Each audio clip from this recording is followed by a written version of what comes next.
विश्वविद्यालय की स्थापना दिवस आज 39वां स्थापना दिवस मना रहा है। 1987 से जब से विश्वविद्यालय बना है, ये अपनी राजस्थान प्रदेश का पहला विश्वविद्यालय कृषि का रहा। यहाँ पर हमने सुखाड़ा विश्वविद्यालय से अलग हटकर कृषि संकाय, गृह विज्ञान संकाय और institute of agri business management के संकाय बनाए। हमारे एग्रीकल्चर यूनिवर्सिटी में कृषि संकाय के जो विद्यार्थी हैं, अपने प्रदेश में नहीं देश में भी विभिन्न संस्थानों पर आज भी कार्यरत हैं और जिन्होंने उत्कृष्ट कार्य कर अपने शोध को यहाँ के पठन पाठन के माध्यम से, यहाँ पर अपने रिसर्च MSc और PhD के शोध कार्यों से अपने को स्थापित किया। देश में एग्रीकल्चर प्रोडक्शन में उनके शोध से विभिन्न नए नवाचार और नए आयाम स्थापित हुए। आज हमें हर्ष हो रहा है कि हमारे विश्वविद्यालय का कुछ दिन पहले ही अभी एक्रेडिटेशन हुआ है और उस एक्रेडिटेशन में निश्चित रूप से हम अच्छे ग्रेड में, अभी उसके रिजल्ट नहीं आए हैं, हमें प्राप्त होंगे। और ये हमारे शिक्षकों का, जहाँ पर विश्वविद्यालय होता है वहाँ पर कृषि शिक्षा, किसान और कृषि नवाचार से संबंधित कार्य होते हैं।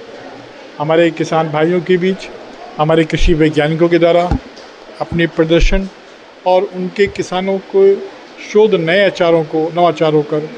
खेतों तक पहुंचाने का कार्य भी हमारे कृषि विज्ञान केंद्र करते हैं। हमारे वैज्ञानिक शिक्षक मिलकर अपने विद्यार्थियों को जिस तरह ग्रूमिंग करते हैं, वो पढ़ लिख कर एक अच्छे व्यक्तित्व की स्थापना करते हैं। आपको हम बताएं, अपने कृषि और अपने गृह विज्ञान, जिसे अब सामाजिक विज्ञान के नाम से हम जाने जाते हैं, हमारे विद्यार्थी जब institute of agri business management में जाते हैं तो एक नए व्यक्तित्व के साथ वहाँ पर मास्टर डिग्री करते हैं, MBA की डिग्री प्राप्त करते हैं और एग्री बिजनेस को किस तरह से हम अपने देश के विभिन्न प्रांतों में बढ़ाएं। आपको ये ज़रूर जानकारी प्राप्त होगी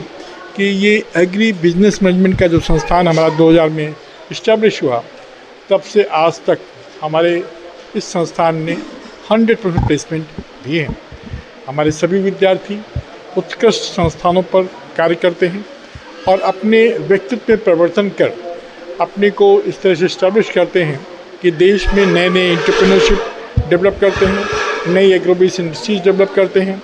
और सभी इंडस्ट्री, देश की प्रतिष्ठित इंडस्ट्रीज़ हमारे यहाँ आकर 100% प्लेसमेंट कार्यकाल स्थापित करते हैं। रिसर्च के अंदर के नवाचार किए जा रहे हैं, जैसे कि मिट्टी के अंदर मशरूम जो है, बांस की खेती हो रही है, इसके अलावा कौन सी रिसर्च किए जा रही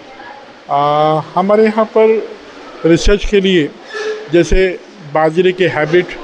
बनाए जा रहे हैं और हमारे यहाँ पर चने के GNG ग्रुप ऑफ सीरीज़, आपको ये जानकर बेहद खुशी होगी कि अपने प्रदेश में 96% GNG ग्रुप ऑफ सीरीज़ के चने की प्रजातियाँ हमारे श्रीगंगानगर की उपयोग में लाई जाती हैं। और आपको ये भी जानकर खुशी होगी कि पूरे देश में 26% GNG ग्रुप ऑफ सीरीज, जो श्रीगंगानगर हमारा शोध केंद्र है, वहाँ के चने की प्रजातियाँ ही पूरे देश में उपयोग की जाती हैं,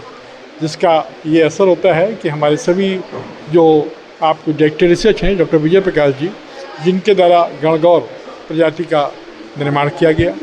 और इससे हमारे पूरे देश में श्रीगंगानगर, बीकानेर का नाम अपने चने की प्रजाति के नाम से जाना जाता है। नित्य नए नए रिसर्च प्रोग्राम, आपने बिल्कुल ठीक कहा कि मटके में हम मशरूम को उगाते हैं, जिसमें कुछ कुछ दूरी पर छेद करते हैं और उसमें कम पानी में तापक्रम कम उसमें पहुंचता है, जिससे कि गर्मी के समय पर भी हम मशरूम का उत्पादन कर पाते हैं। हमारे किसान भाई यहाँ पर आके ट्रेनिंग देते हैं और आवश्यकता पड़ने पर जैसी डिमांड होती है, हम उसके मशरूम के बीज का भी यहाँ पर किसान भाइयों को दे पाते हैं। यहाँ पर बढ़ावा दिया जाता है मोटे अनाज पे, ऐसा नहीं है, हमारे यहाँ रिसर्च भी हो रही है। अब आपको पूरे भारत का या राजस्थान में ये सिनेरियो है कि जहाँ पर हम चावल या गेहूँ का इस्तेमाल कम करते थे, वो बाजरे और ज्वार की रोटी खाते थे। अब चूँकि हम शहरों हो रहा है, हमारे यहाँ के किसान और जो बाजरे का उत्पादन पहले बहुत करते थे, उसमें कम लागत में अधिक उत्पादन, कम पानी में हुआ करता है, जिसकी न्यूट्रिशन वैल्यू भी है, लोग अब अपने खान पान व्यवहार में परिवर्तन लाकर धान और गेहूं का इस्तेमाल करने लगे।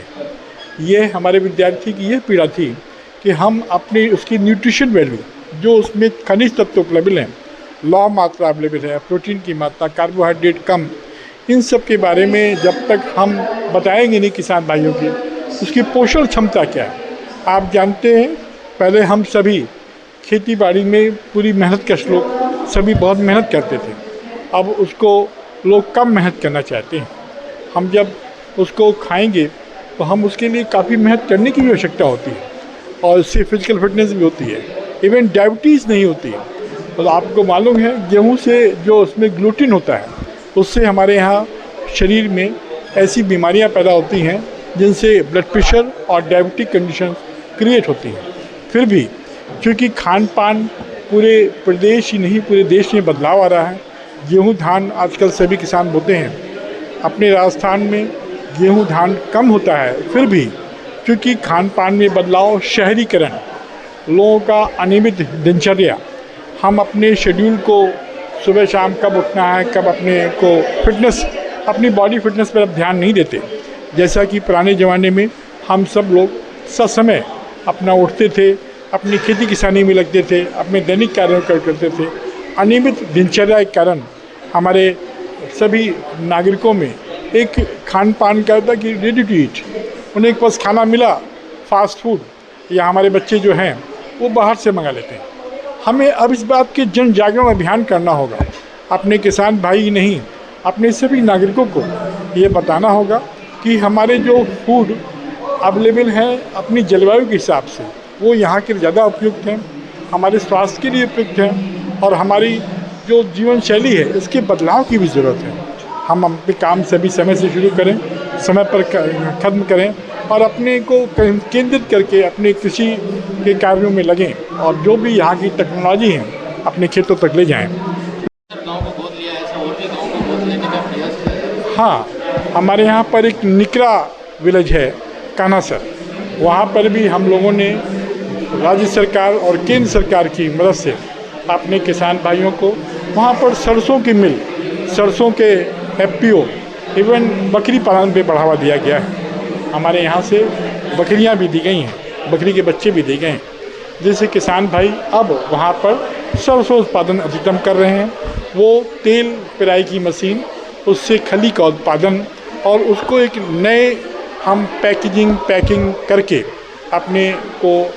अधिक लाभ कमाने के लिए, उनकी गुणवत्तायुक्त किसी खेती किसानी के लिए हमारे किसान भाई अपने कृषि विज्ञान केंद्र के माध्यम से अब अपने को अधिक लाभ और कम लागत में कार्य करना शुरू कर दिया है।